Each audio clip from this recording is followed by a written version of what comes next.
T-minus 10, 9, 8, 7, 6, 5, 4, 3, 2, 1, 0. Ignition.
Good evening and welcome to Off Model, a weekly live show where we go into some animation industry news as well as some live demonstration. Got a really exciting demo for you today, very partial to this one. For those of you who are unfamiliar with me, my name is Elijah Sheffield. I'm a professional motion designer as well as an educator right here on YouTube, teaching the unwashed masses Blender. We've got a really exciting show for you today, I think. I think it's a good show. I think it'll be really fun. We're going to get into some headlines here in a moment. We're going to go over some of the mergers that are happening, or the attempted mergers and acquisitions. There's a really exciting project that's coming down. We'll touch on how long it is until Christmas, and then we'll get into our primary objective, which is actually the live demonstration. So that'll be over the dynamic paintbrush. For those of you who are unfamiliar with that, or don't know what I mean when I say dynamic paintbrush, essentially in Blender, you can take an object and assign it to be a paintbrush, and then you can take an object and assign it to be a canvas, and you can use the paintbrush to paint on the canvas, and you can get all kinds of different data types, and it's really exciting. So we'll get into that momentarily, and then we'll answer some of your burning questions that you submitted via Instagram. But yeah, I think it should be a great show. I feel good. I feel well rested. Do I look well rested? Do I look handsome? Do I look camera ready? Something I was kind of waffling on, and I'll kind of defer to you guys if you want to shout me down in the live chat. But I was a little hesitant with the fire last week. I kept feeling like I was gonna spill, and then my house was gonna burn down live, which, like, I mean, that'd be pretty cool, but I'll go ahead and light the ceremonial flame. It hadn't really occurred to me. I have to yell now because I'm getting farther away from my mic. Here we go.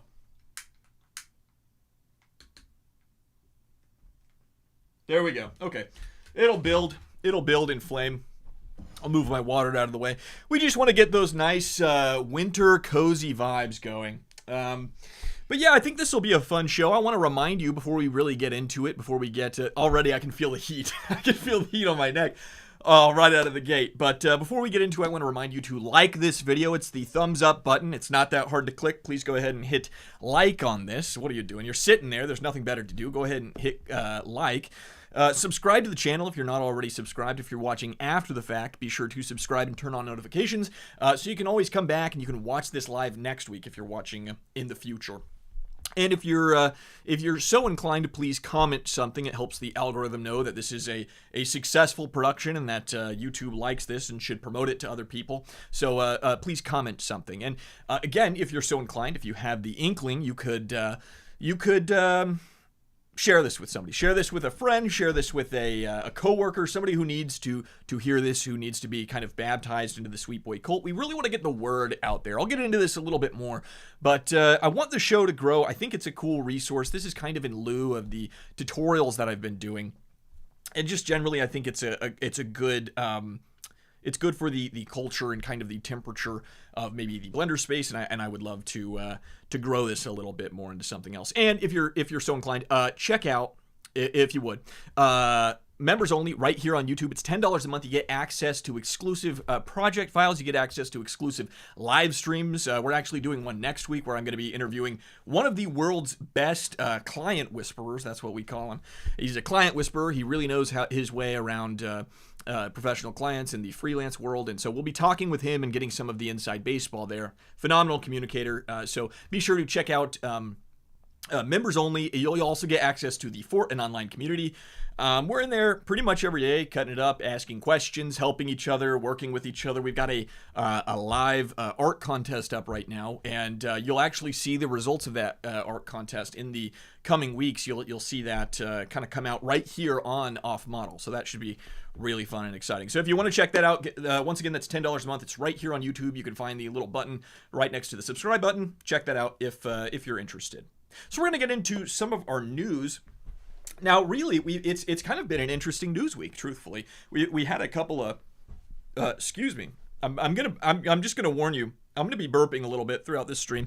I don't typically eat until after the stream. It's kind of a what's the word? Not a religion. I can't think of the right word. Maybe I'm not as well rested as I thought. It's kind of something that we do. The word is right on the tip of my tongue. It's something we do over and over again, and it's essentially habitual. Right after a ritual. It's a ritual, is what it is. So it's a ritual after the show. My wife and I, and we go to McDonald's and we get something to eat. But I ate before. And I get really nervous when I first start, and so it creates a lot of burps. So there you go. I will be burping quite a bit throughout this stream, so I'll apologize in advance. But we've got really one big headline that I want to talk about. I want to get into a little bit. I think it's potentially really interesting, and just kind of the Somebody says routine. Thank you very much. It was ritual. You're wrong. But routine is also the word that I was looking for as well. So the live stream is a little bit faster than the comment. So I appreciate the help, but it was a day late and $1 short there, Brandon James. So if you're the same Brandon James, I think you are. I think I might owe you a response on LinkedIn. It might be a different Brandon James. If it is, I apologize for the... I apologize either way, because I'm just really lazy when it comes to messages. But we're going to get back on track here. We're going to talk about the news, man. I'm all over the place. I'm too well rested. I'm bouncing off the walls. But we're going to get back into the news. This headline, I think most people are marginally aware of this, if not very entrenched in this. Paramount essentially comes from the top rope and makes a bid for Warner Brothers. So if you're not familiar with this, as recently as like Sunday afternoon, because that's when I was researching this, as recently as Sunday afternoon, it was pretty much a done deal. Netflix was going to acquire parts of Warner Brothers. It was essentially going to acquire all of its streaming stuff, all of its IPs, and then Warner Brothers would retain a small corner of it where they would kind of move it into like Discovery something. It was essentially more of their news IPs rather than their entertainment IPs. And this merger, or this acquisition rather, was essentially all but done. And then Paramount, like I said, comes from the top rope with the atomic elbow and kind of blows the whole thing up. They came in with a bid that's about $20 billion more, and it's essentially, I think it was something like $30 a share. They come in and they say direct to the shareholders, we will essentially buy your shares and we'll buy you out. And it's kind of a major deal. And despite kind of being an eyebrow raised to the animation or the professional media industry, just with concerns of monopolization or, the most charitable perspective, I suppose, a hostile move against competition. But despite that, there's also some interesting political moves to it. There's a very big political component. Lots of players like David Ellison, who's the son he's the owner of Paramount, but he's the son of Larry Ellison, the TikTok owner and tech giant. I believe he owns Oracle as well as Jared Kushner and the son-in-law of President Trump. There's a lot of political puzzle pieces to this as well. And now this is by no means a political talk show. I'm certainly not qualified nor smart enough to talk about all of that, nor would you want to hear me talk about all that. I need to stay in my blender lane. However, there's a lot of interesting pieces there, and I would highly recommend, if you have the stomach for it, if you have the stamina for it, and even if you don't, I think it's worth to some degree getting into it and rolling up your sleeves and just reading a few things. I have a couple of articles linked below that give you some of the details of it. That's New York Times and BBC. But there are some really interesting pieces that are shuffling here. And it's a big deal. It's a big deal in the industry, or in the media industry. And I think it's just a big deal worldwide. Now, regardless of political affiliation, I think it's a pretty bipartisan or neutral statement to say this is kind of a lose-lose. There's no we're just the little guy. I've got three followers, and I'm just yapping at a camera. So there's really no change. It's not like you're supposed to cancel your Paramount subscription or you're supposed to cancel your Netflix subscription. There's really nothing to be done. We're just watching a couple of giants duke it out on the horizon. But regardless, it's very interesting, and I would encourage you to do some homework, to read about it, to be well-informed, just so you can kind of keep up with the state of the union and the temperature of the media landscape. So all very nominally interesting. So the second headline here is actually far more positive. I think it's just as interesting, maybe more interesting to some, maybe less interesting to others. But I found it very interesting. The Elephant is being released. It's an Adult Swim animation. I believe it's a special, so I would assume it's like an actual film, not necessarily a series. But it's released its first trailer. It's called The Elephant. It's a very unique and interesting project. It is bringing in some real heavy hitters like Patrick McHale. He's best known maybe for his work on the Garden Wall. Now, that is actually one of the only cartoons I've watched as an adult. I think Over the Garden Wall and perhaps Star Wars: The Clone Wars are really the only cartoons that I've ever seen. Now, this is going to get me perhaps some hate, but those of you who are familiar with me or close with me or have spent time in conversation with me know that I'm not much of a cartoon guy. Don't really care for animation. As silly as that might sound, I don't really go towards the animation space. I don't find it particularly interesting. I know how silly that sounds as an animator, but it's my preference in media. But regardless, I have watched Over the Garden Wall. I really liked that one. I thought it was really great. But Patrick McHale from that will be involved, as well as Pendleton Ward, who's probably best known for his work on Adventure Time. They will be a couple of the big names. There's a few more. I wasn't really familiar with their work. I didn't really know them, so I didn't include them. So if you're passionate about that, I apologize. But it will be quite a few of these really big names, these really big artists that will be essentially they'll be working together. It's a little complicated. I guess it's not that complicated. It's just hard to articulate. They'll be working together, and it's essentially a 3-act narrative where each act is animated by a separate team or designed by a separate team, and each team is sequestered from one another, and they have no idea what the other one is working on. And there are these two what are called game masters, I suppose, and they're going to take these 3 pieces and kind of weave them together and stitch them together to create one compelling narrative through line. So it's very interesting. It's very experimental. I think it's going to be really cool. The first trailer dropped. You can look at that. That'll be linked below. You can take a look. And it'll drop on Adult Swim on December 19th. And so far, despite having the trailer out, nobody really knows what to expect plot-wise. There's not been a whole lot revealed there, probably on purpose, because that's kind of the appeal, is that it's this story that was kind of woven after the fact, which I think is kind of interesting. So, it's kind of a cool, exciting headline in that in a time of AI and kind of the generative AI stuff, as well as what I call fast food artists, kind of more of the hobbyists who like to wear the artist jersey but don't really contribute or participate in the industry or the culture. And just a lot of doom and gloom and despair, just kind of in this motion design and animation industry. In the midst of all of that, having a company or a studio that's still innovating and creating fun, experimental work, it's really encouraging and it's really fun to see. It's very inspirational to see people doing things that, we didn't even know we wanted to see. I think that's a really fun way to go about stuff. So that's encouraging. Check that out. That'll be out December 19th. Like I said, it's called The Elephant, and it'll be on Adult Swim. Now, the next headline, and I'm going to keep this headline up until we're there, but it is officially 15 days until Christmas. Very exciting. Just over 2 weeks until the big man slides down. We don't have a chimney, so I suppose he's going to slither in through perhaps the electrical outlets. I do have this thing right back. Where is it? On this side. I have this thing. So perhaps the big man himself will go through the power lines that are really poorly run from the power lines outside, or the electrical poles, and he'll slither his way through those cables, probably starting electrical fires along the way. He will then go through the outlet and through this cord down here that is, kind of a bit of a fire hazard before popping out of the vent that is pouring out synthetic heat. So that's my theory, but it is 15 days until that happens. I'm going to go ahead and increase my renter's insurance, but nevertheless, Santa Claus will be visiting the Sheffield house. So very exciting. And the last headline that I've got, not really a headline, and incredibly self-serving. Payload is officially out. It's still officially out for like the 3rd, 4th week in a row.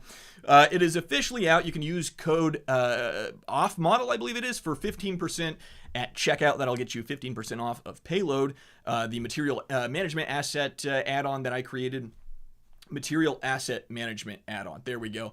I created it for Blender. You can check it out. You can look at all the details. You can go to last week's stream. We used it a bunch.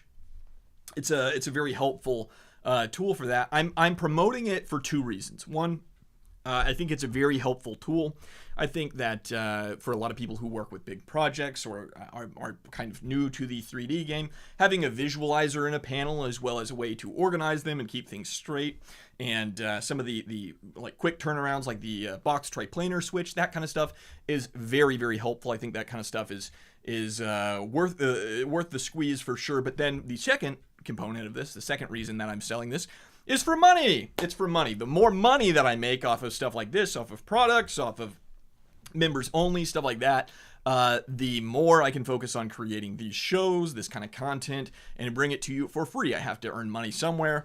My wife is tired of me playing Battlefield 6 all the time and not having a job, so I really have to implore you to please buy Payload, and if you do buy Payload, please leave a review. It is still 2 people competing, giving me a 4-star rating, and this is a 5-star product. I'm just going to come out and say it. I'm not even biased. I'm as unbiased as one can possibly be, because I made it for artists as somebody who uses it, and I use Payload every single day as a part of my work. So unbiased, it's a great product, so you should check it out. Check it out if you're interested. It'll be linked below, superhivemarket.com, I believe, /payload. I think I'm making that up. That might be the URL, but I'm not entirely sure. It is linked below. You can check that out. 15% off with code OFFMODEL. Please check that out if you're so inclined.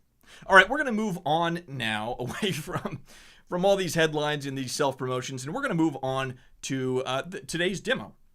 Now, last week, as soon as I promoted the demo and as soon as I kind of set it up, I switched over to my hold screen. I won't be doing that this evening. We'll be going straight back to the screen. I say that, and then we're probably going to do it anyway.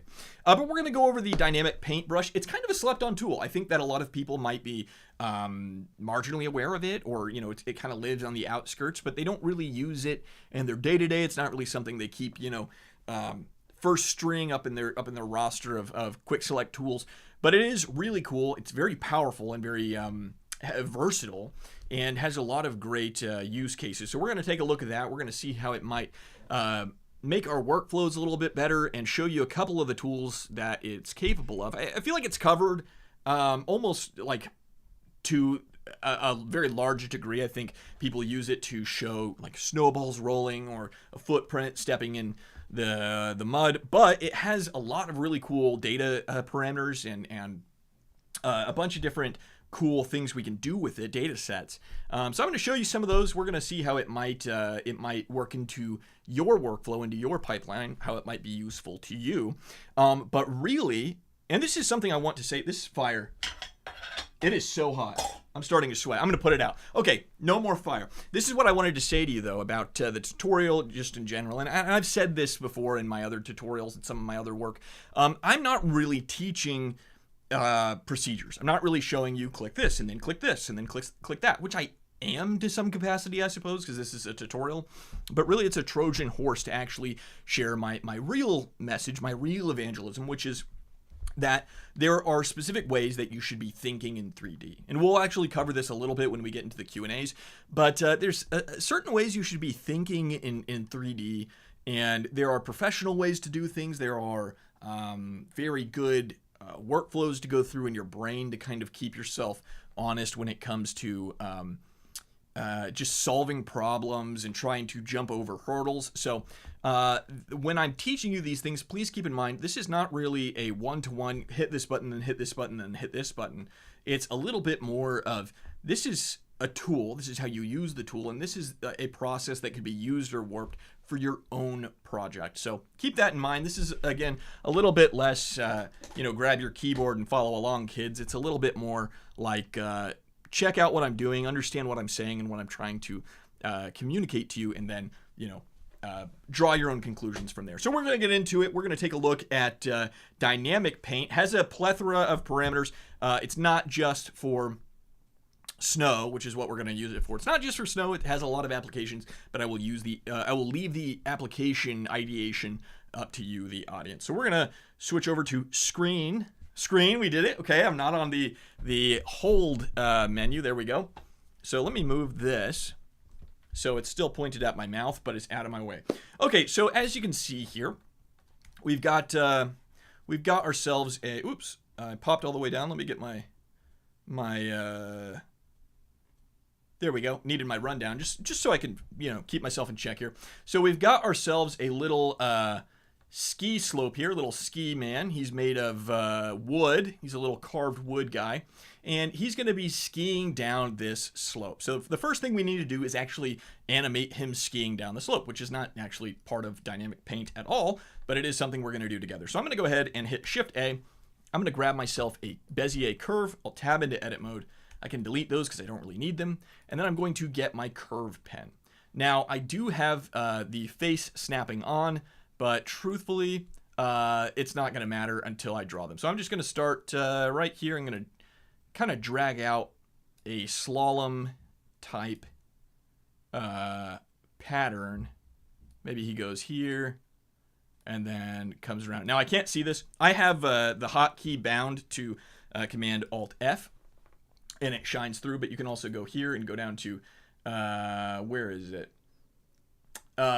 Viewport display right here, and you can click in front and it will display in front. So now that we have all this, I'll just go ahead and hit G, and now it's going to snap everything to the plane. I'm going to have to go back through here, and we're just going to kind of fix this a little bit so it's a little bit less messed up. Something like this is going to be good. Okay. So I think this is good. You know, guys, I turned the heat off before I started because I always get so hot. Oh, something's saying Blender is frozen. It is, isn't it? That's super strange. Interesting. Okay.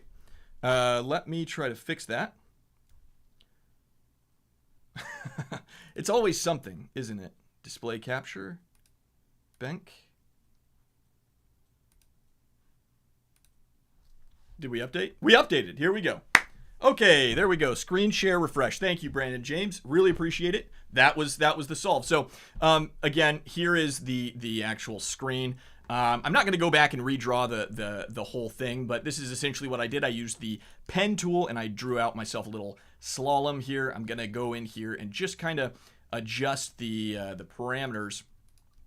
And what I was saying before I was so rudely interrupted by my own inability to project my screen is that it is very hot in this house, and I happen to know that Mrs. Sheffield, Mrs. Sweetboy, is watching. So Mrs. Sweetboy, if you wouldn't mind to turn the air on a little bit. I'm sweating in here. It's like a sauna. So I'm going to sweat through it. We're going to sweat through the pain here, and we're going to continue working on. I got one right. You did. Thank you, Brandon James. Yes, you did. You got it right. Okay. So here we go. We're not even close to getting to the dynamic paint yet. This is going to be our little ski slalom. We want him to pull up and kind of look at the camera. I guess it doesn't super matter. This is just going to be kind of his ski path. But this is essentially the path that we're drawing where our little skier will be kind of cooking down the hill just like this. Okay, something like that is going to be okay. It's not perfect, but it really does not need to be, and we're going to edit it anyway. So we've got our path here. Now I can go ahead and select my little empty, which is on my skier. And once again, if you want this project file, if you're interested in actually using this and experimenting with it, playing with it, you are more than welcome to join members only. I always give the project files to the Fort mates before my stream, and if you want that, you can join and you can get all the project files for that. So we're going to take this little empty here. We're going to add a follow path constraint. That'll be right there. It might be a little bit small for you guys to see. I think I can. I meant to do this beforehand. There we go. Did that update? I think it did. It updated for me. Yeah, I think that. Well, hang on. I'm going to do it one more time. I'm going to restart capture. Hold up. Okay, there we go. I think that's updated. That's good. Okay, so we're going to add a follow path, and we're going to select this path that we just created, the Bezier curve, and we're going to make sure this is reset to 0. And now I have this offset value that I can make him snake around. So I'm going to hit fixed position just so he follows this in a float, a 0 to 1 float. And we're going to set the offset factor to 1. Now, obviously, as he skis down, nobody skis like that, strafing side to side. That would be insane town. So instead, we're going to do follow curve. But this, even though this is technically correct, it does present a unique problem where when he's on the slope, he's going like this, which again is lunacy. So we don't want that. We're going to fudge it a little bit. Again, this is going to be a live demonstration of silliness, but we're going to fudge it a bit, and that's going to be okay. So we're going to set this factor to 1. Then we'll go to like frame 132, and we'll set this to 0. We'll add another keyframe there, and I'll just make sure this is set to Bezier, and now we will play this back and take a look at how it looks. Okay, as far as the animation goes, I think it's pretty solid. He kind of dips down in a weird way. Yeah, he dips down kind of weird right here. So let's go ahead and fix that a little bit. Where is the... It's this. This is my problem child. There we go. Okay. So with that updated, I think it's good. I can watch him go back, and that's going to be great. Okay, so again, the problem is we have him kind of swerving in a weird way. It doesn't really look like a skier. I grew up skiing, and if you're in this position, you've done it wrong, and you're probably going to be cold pretty shortly. So what we need to do is take this little empty right here, and we want to orient it so that it's pointing into the air. So what I'm going to do is I'm going to hit Shift A, and I'm going to add in another empty. I'll just kind of hike this one up right here, about roughly where he starts, and I can kind of orient it to where he's going to end. So probably like right here is good, maybe. Yeah, I think that's probably good. And I'll hike it up into the sky. And now I'm going to take this empty once again, and I'm going to add another constraint. I'm going to do a damped track constraint. So now I can select this as the damp track, and now we're in an even worse predicament, truthfully, because now he's skating with his face in the snow the entire time. So we need to change the track axis, which is currently set to Y, to Z, and now he will orient himself to the empty that we have set up here. So let's go ahead and take this. We will add a keyframe at frame 0. We'll set a location keyframe, and we'll go forward to where should he end? Like maybe like right here, 103, and we'll move it forward. Add another location value, maybe like right here, and we'll make sure this is probably linear. Could probably do linear, and this seems to track pretty well, and I think that's going to be good. So we'll play this back. We'll take a look at how it looks. You know, it's not perfect. It's not perfect, but it's ours. You know what I'm saying? It's not perfect, but it's ours. It's our little ski man. So we're going to set the out to 180 so we don't have the longest playhead ever. And that gives us plenty of time to ski down the mountain, to flourish and kind of finesse, and then come to a stop there. So that's lovely. Okay, so now that we have our skier skiing, we now need to set up a couple parameters in order to get him carving those switchbacks in the snow. So I would say the first thing that we need to do is actually add in a paintbrush. Now we could use these skis as paintbrushes, but just truthfully, they're not particularly good paintbrushes. So I'm going to duplicate the skis here, and then I'm going to hide them, and I'm going to go ahead and get rid of, get rid of the constraint. Oh, there's no constraints. I'm going to unparent them, and they should go back to whatever that is. I'm not going to unparent them because that's horrible. Okay. I'm going to unhide everything, and I'm going to turn off these constraints for just a moment. Okay, that's what I meant to do right there, okay? It's all a part of the plan, right, guys? Okay, so we have this, and essentially what I need to do is I need to create a wireframe or kind of a proxy mesh to go around the skis. When they envelop the skis, then when the skis go down, you won't get kind of weird tracks as we carve into the side of the snow. You'll get something that looks a little more uniform and a little bit more professional. So we're going to add in a box here. So we're going to add in a cube, and we're going to scale this box up so it's just a little bit taller. Oops, I have a snapping guide on it. We're going to make it just a little bit deeper than the skis and a little bit taller as well. We'll kind of line them up to the skis there. And then we'll line them up here. And I think something like that is going to be good. And now if we want to make sure that it looks really nice, we can add in a subdivision. That's constraints. We can add in a subdivision surface modifier. Subdivision surface modifier. There we go. We'll increase the viewport levels. And we're just going to start adding in a little bit more geometry just to kind of make this have the effect we want it to. So something like this I think is going to be appropriate. We can kind of bevel that. And it looks like a bar of soap, which is honestly, that's perfect. We want that bar of soap look. So I think that's going to be good. That is going to be our proxy mesh that we're going to use to ski down the mountain and kind of carve those nice ridges into the snow. So we can take this. We want to make sure that it's not going to show up in our render. So what we can do is go to the object properties. We can go down here. We can just tick off all of those. And then we can go down to the viewport display and change it from textured to wire. And now it is a really nice little proxy mesh. Okay, so we can grab this and we can parent it to our empty here. We'll go back to our empty and turn back on the constraints and just double check everything works correctly. And it does. It's looking great. Okay. So now that we have this set up, now we need to go in and actually start adding in the parameters and the kind of physics sims to get the right looking setup so that we get the carve into the snow. So the first thing we're actually going to start with is the canvas. So if we click this is going to be the canvas, the thing that's affected. And we're going to take this and we're going to go into the physics tab, kind of the simulation tab. We used it for the football, the Thanksgiving special. We used that for the football there. So we're going to use dynamic paint. It's at the very bottom here. If we click this, you see we have immediately really two options. We have canvas and we have brush. Now, because this is going to be the thing that is drawn on or affected, we're going to make sure that this is set to canvas. And once we have this, we can click add canvas and nothing really happens. And that's because we have to set up a couple parameters. Now, the first thing we want to do is rename surface to, we'll name this carve because that's essentially what's being done. We're going to call this carve. 180 is fine. We don't need subsets. We don't really need to change very much about this except for this right here. Under surface, currently, and by default, the surface type is paint, but we want to change this to displace. And now, instead of just painting a color onto it, when we have the brush, it will displace it based on the object volume.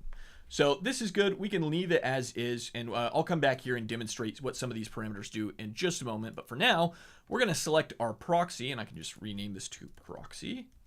And we're going to add a dynamic paint modifier to this as well. And we're going to change this, instead of canvas, we're going to change this to brush. I can click add brush, and now it's a brush. So I'm going to change the paint color real quick. This won't matter for this part of it, but it'll matter later. So we're going to change the paint color to white. So I'll drop the saturation to 0 and the value to 1. And now we're good. If you wanted to change this to something else, if you wanted to include proxy or proximities or something like that, you can of course come in here and play with some of these parameters, but the volume of the mesh that we just made is perfect because essentially we made a proxy mesh for that very specific reason. So mesh volume is just fine here. I'm going to take a sip of tea there. And now, if I go back to the 0 value and I play it back, we can see, there we go. It's cutting into the snow. It's super fun. You know, it looks a little wonky, and that can be fixed with having denser meshes, denser geometries. But, I mean, just right off the rip, having something like this is pretty good. So now we're going to play with some of these things. I'm going to show you what some of these things do. If we want to carve in deeper, but we don't want to increase the size of our proxy mesh, we can, of course, go over here and we can change the displace factor to, like, let's say 2. And we can see that it's going to carve in much deeper now if I play back. Yep, it's a much deeper carve. I like to set it at 1. That's totally fine. Another thing you can do, and I think this is kind of cool, this is the dissolve. So I can tick on dissolve right here. And we'll set the time. I'll set it to 48 just to kind of show you what happens very quickly. And it does exactly what you would think it does. It dissolves the impact of the paint itself. So that's kind of cool if you increase this to, like, I don't know, 128. Excuse me. Now we can go and you still get that nice curve, or carve rather, but it does dissipate as it goes down. And so it takes 128 frames to fully clear off the effects of the parameter. So very cool, very interesting. We don't need the dissolve on it. We're just going to leave it off, and we're going to let this thing carve itself out. So that is essentially, well, actually, before I do that, I'm going to go here and I'm going to turn on my displace modifier. So now it feels a lot more like snow. We can carve into this, we can carve into the snow, and we have a nice looking fresh powder. If I go into render preview, we can see how nice that looks. It looks like freshly fallen snow. And you know, I might actually might increase this just a little bit to like 1.5 just to get a deeper carve on that. But you know, I think that's looking pretty good. So there we have it. We have a dynamic paintbrush, and it works with the displacement really, really well. I think that is probably one of the primary uses for it. If you know you have footprints, if you have something dragging through the snow, dragging through the mud, dragging through the dirt, or what have you, it's really great for that. But there are also other parameters. Now, if you remember when we added a canvas at the beginning, we were able to change the surface type. So you can see here we have paint, which is like color data and attribute color data. You have weight, which is really cool. That you could use that for all sorts of things to change the the weight painting of something, which a lot of different values inside of Blender use weight paints as density masks or as, heat maps to some degree. And so using that kind of a thing for weight painting is really interesting. It could create a lot of cool results, especially with like grease pencil and stuff like, or not grease pencil, geometry nodes, something like that. And you also have waves, which does essentially what you would think it does. So we're going to explore this just a little bit more. Like I said, I wanted to teach this in a very interesting way, kind of an eye-catching way. So what we're going to do is change the color. Now, when I was thinking about this, when I was kind of thinking through, how can we change the color of the snow? Because if you push in snow, if you pack down snow, it's just like more packed in snow. It's not particularly visually remarkable. You have kind of the same look. It's still white, it's still blue, whatever it is. So then I started thinking, okay, we could color the snow, we could discolor the snow. Maybe he could hit dirt when he, skis a little bit too hard, too deep, whatever. So I was kind of thinking about that, and then I realized, very famously, discoloring snow kind of has its whole subculture. That's kind of a whole thing. So today, on the way down, my mom's going to hate this. On the way down the slope, we're going to have our skier create yellow snow. So we have the pier skier as the pier skier as he's coming down the slope. He's going to be leaving a trail of yellow snow, which you should not eat, by the way, if that's never come up in your hometown, in your home country, in your adult life. Don't eat yellow snow. So what we're going to do here is we're going to use a very similar technique with the dynamic paint. We're going to use it to create a color map, and then we're going to use the color map to drive between the normal snow and then the yellow snow. So the first thing we need to do here, we're going to switch over. Yeah, let me make sure I'm on my screen and that my screen is updating. I'm paranoid now, guys. I feel like every stream I do something dumb. And I screw up, but that's fine. You live and you learn. I've never repeated the same mistake twice, I don't think. So I'm getting all the mistakes out of the way. I'm figuring them out. By episode 1000, we probably will have 0 mistakes. So I need one of those whiteboards, the X number of days since Elijah didn't know how to stream. So we're going to start here. We're going to add in a new canvas. So with the canvas selected here, I can add in another one, and I'll rename this to P. This is going to be the P canvas. So this one is renamed to P. I don't know if I feel like I can say that on YouTube. I don't really know what bodily functions are allowed. Maybe, yeah, P is fine. So we'll use that, and we're going to make sure the surface type is set to paint. And now when we go down, let's see, there's a very important parameter. Where is it? Got to make sure I have it. Here it is. Okay, initial color. We want to change the type from none to color, and then we'll set the color to black, because if you remember from the previous stream, a lot of the color parameters, a lot of the things inside of Blender is going to essentially use a black and white map in order to distinguish between 0 values and 1 values, and we're going to be using that to drive the P shader, okay? Excuse me. So we're going to make sure that's black, and now the last thing we need to do is change the output down here. Let's make sure we click plus on both of these just to add the DP paint map to our mesh here. So to access this, I want to show you where it is. If we go to our data properties, you can see it pop up down here under attributes. And so it's a color attribute that will allow us to actually access it and reference it in the shader editor itself. So again, we can go to our physics tab. We're going to come back and we're going to change a couple of these things because I want to kind of show you how you can kind of get a tighter grip on some of the parameters. But really, this is all. If you remember when we were setting up our brush, we already set the paint color to white. And so as he goes down, he'll paint it from the black, which is the standard, the starting color, and he will paint it white. And we can use that attribute map to drive two things. So I'm going to add in, I'll hit Shift A, I'll add in attribute, there we go. And we can preview the color here. And of course, it's going to be black or whatever this is. I don't know. It looks like a mango. So we'll take the mango. That's what's going on. We need to copy the name DP underscore paint map, and we will paste that right there under geometry. Now we can see it's black. So if we play this back, we can see he's carving a trail, and we're getting the white map from the dynamic paint. Okay, so we can now use this map, and we're going to set it up the exact same way that we set up our previous thing, where the exact same way that we set up the shaders in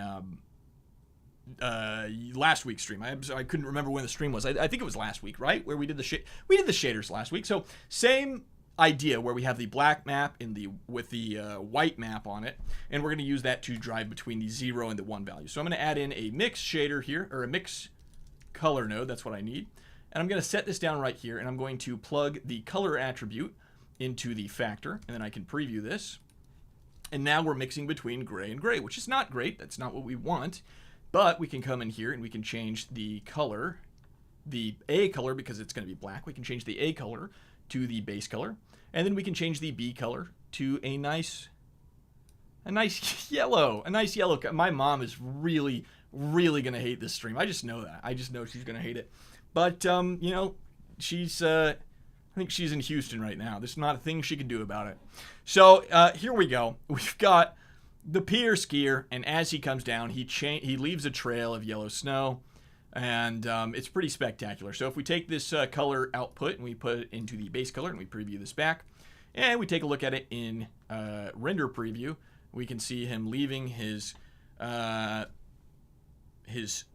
trail, his marks, all the way down the map. And you can actually see down here at the very bottom, if I can get my fat head out of the way, I don't think it's in your way too bad, you can actually see two simulations going on. You have the simulation of the carve, which I believe is at the bottom, and you have the P simulation, the P simulation at the top. So I'll let this play out, and it'll simulate both of those, and there we go. So now the last thing that I want to do, this is kind of very broad, and I don't like how much it fills out the trench there. Okay, now with the context of it being urine, this is a far grosser idea than what I wanted it to be. But regardless, we're going to go down to, once with the canvas selected, we're going to go down to the parameters in the physics property and change just one thing to make it a little bit less overbearing. So we're going to turn on shrink, and now we can turn up the speed. I'm going to set this speed to like 15. Oh, I guess it can only go up to 10. So it's going to go up to 10.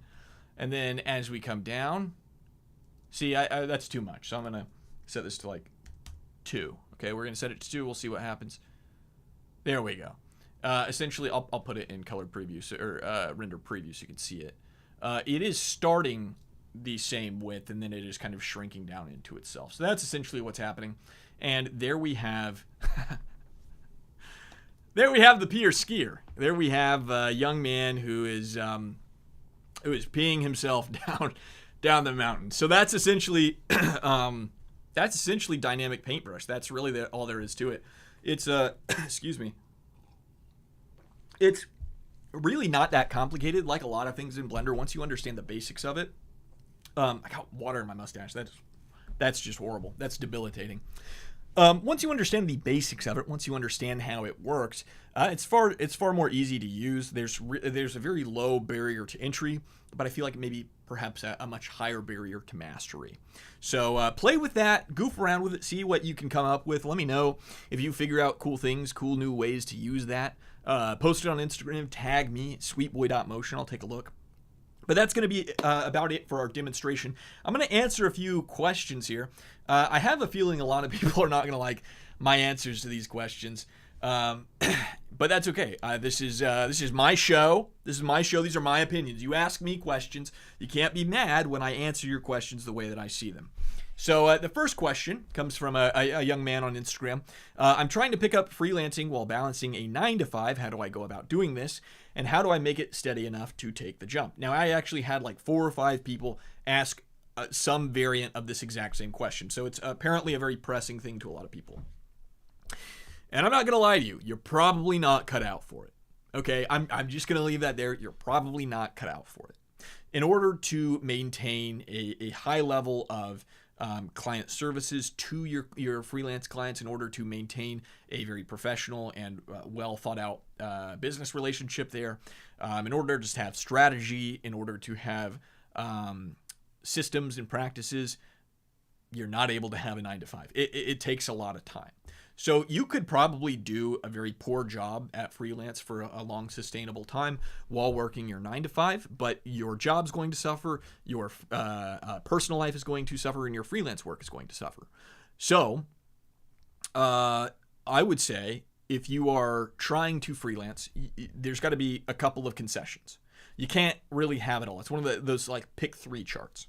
If you are single, if you don't have children, if you are not really interested in getting a wife or a husband right now, lock in.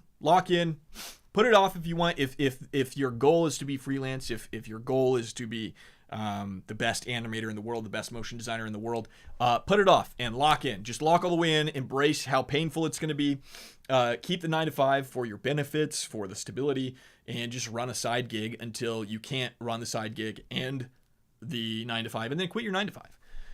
But I would very highly recommend and warn you not to burn the candles at both ends. I'm not even kidding. All at the same time, I was helping my wife plan our wedding. I was engaged, so I was trying to be a fiance, and then shortly thereafter became a husband.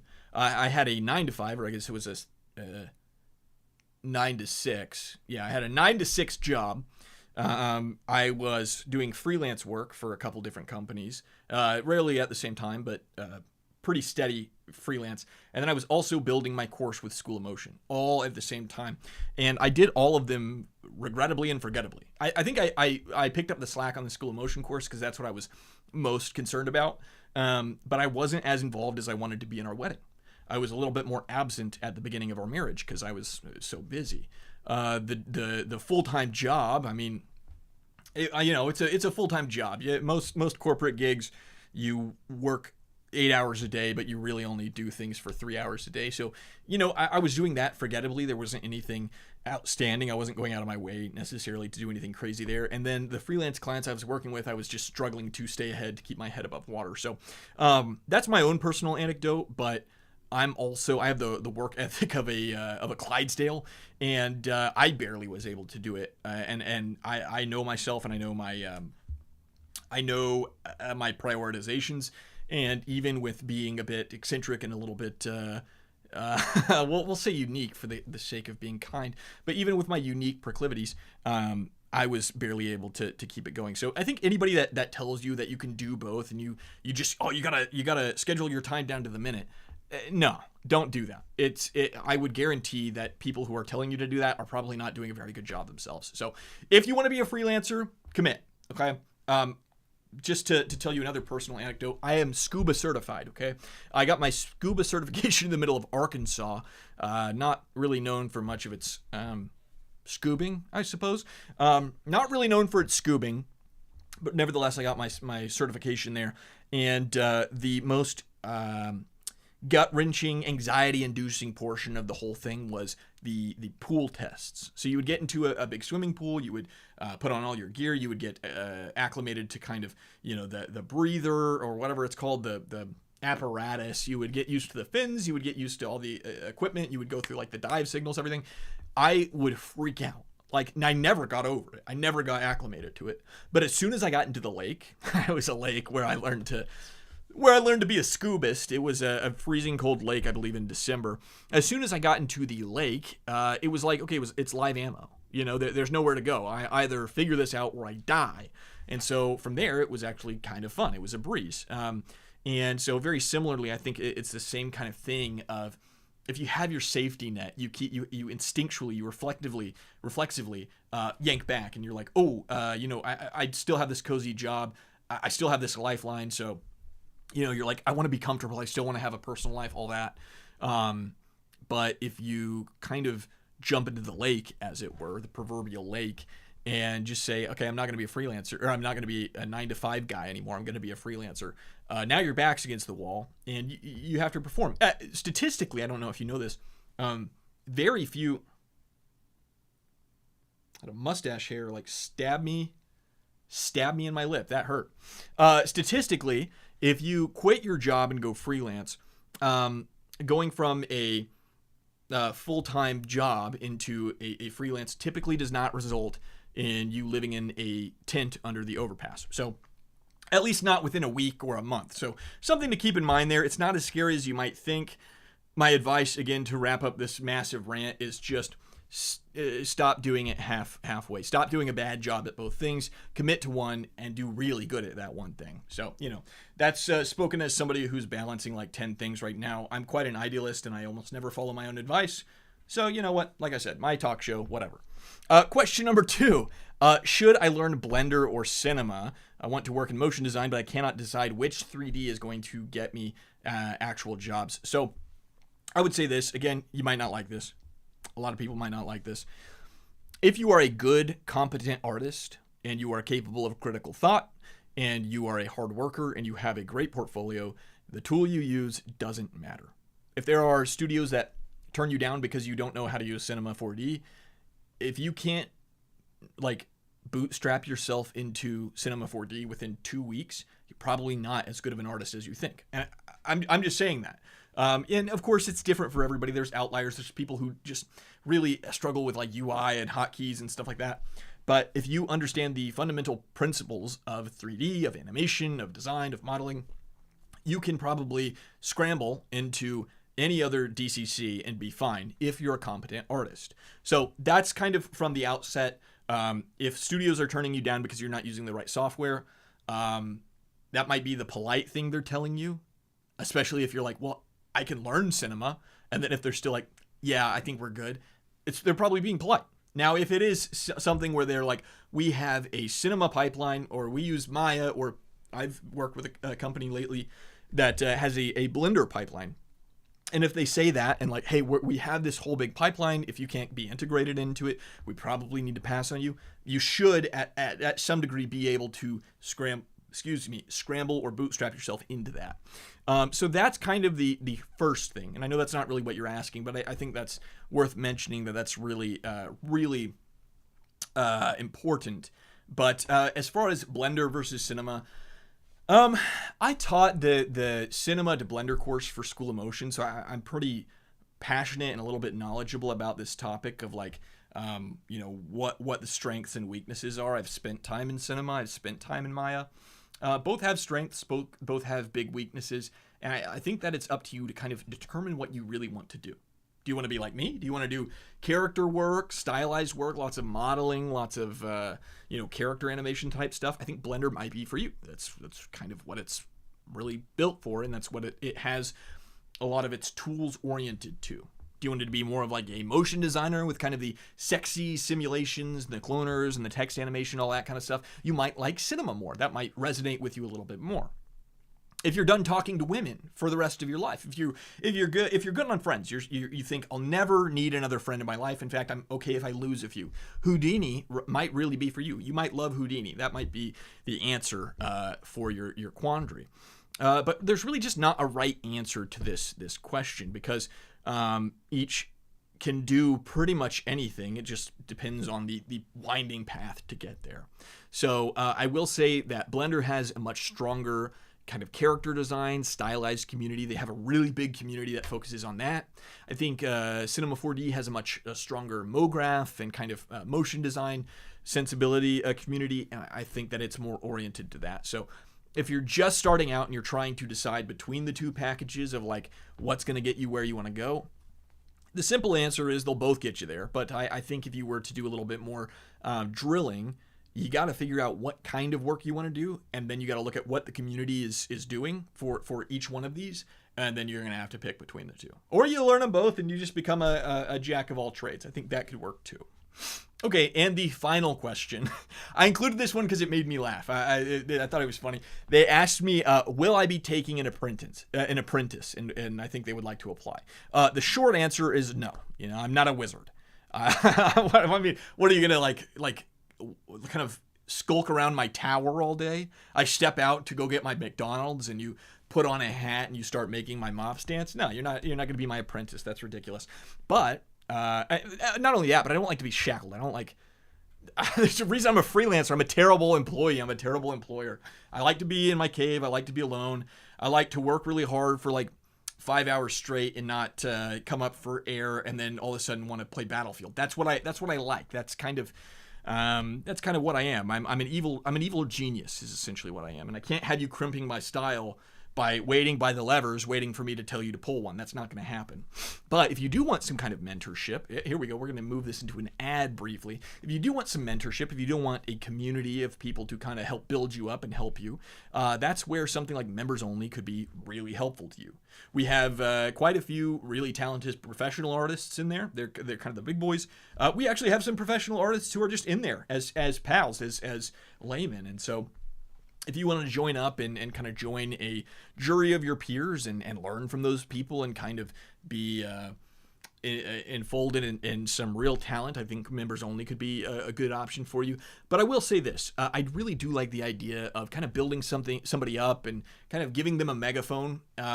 That's what EJ did for me, and I'm super grateful for all the opportunities he's given me. That's what School of Motion did for me. They really platformed me, and I'm really appreciative of that. It really meant the world to me. So if you're a young man, if you're a young lady who's uber talented, got great work drive, just needs a little bit of mentorship, needs somebody to tell them the right words to Google, to hop on a call, whatever, or maybe just even like already has amazing work and they just need somebody with a little bit more of an audience than them to kind of boost them up. I'm not even that big or that famous yet. But if that's something that you find would be really helpful to you, if that's kind of the missing piece, if that's the missing link to your life, you just want a little bit of mentorship, a little bit of a boost, shoot me an email, Elijah@sweetboy.me. That's my professional email. You can find me on Instagram, sweetboy.motion. You can send me a DM on there. You can even comment something down below. And if that's of interest to you, if you feel like you would benefit from that, if you feel like you're the right fit for skulking around my tower, if you're the right fit to mix potions when I'm not looking, hit me up. We'll talk. We'll see how it might fit. So, I think that's gonna do it. I think that's gonna do it for episode 5. I think that's good. We covered a lot. We covered a lot of ground today. We made some mistakes. Mostly me. Mostly I did. Mostly it was me that made mistakes. But some of the blame is on you because you're here as well. You're encouraging me. So you can take some of the blame and we'll share it equally. So I really appreciate you all for being here this evening, for watching me kind of yammer through all this. Very excited for next week. Now, next week, hopefully, as they said in my hometown, Lord willing and the creek don't rise, we will be here next week with a really, really cool episode. It'll be the Christmas special, so we'll have something to do there. Bring yourself a cookie. Obviously, I can't share cookies. I'd have to jam them through the camera, and who knows how that would go. So bring your own cookies. Wear your Christmas attire at home or some pajamas, and we'll get into some stuff next week. I don't want to spoil it, but it's going to be a really cool episode. So like I said, like this video, subscribe. If you're not already subscribed, please subscribe. Comment something in the comment section. Let me know what your thoughts are on the show, on the topics, whatever. And share this with somebody who needs it. Share this with your mother. Send this to your mom. She probably wants to hear from you anyway. Share this with your mom. Let her know that I'm streaming every Wednesday at 7 p.m. Central. She can join me next week. Be sure to let her know. I really appreciate you all being here. Thank you, and I hope you have a good evening.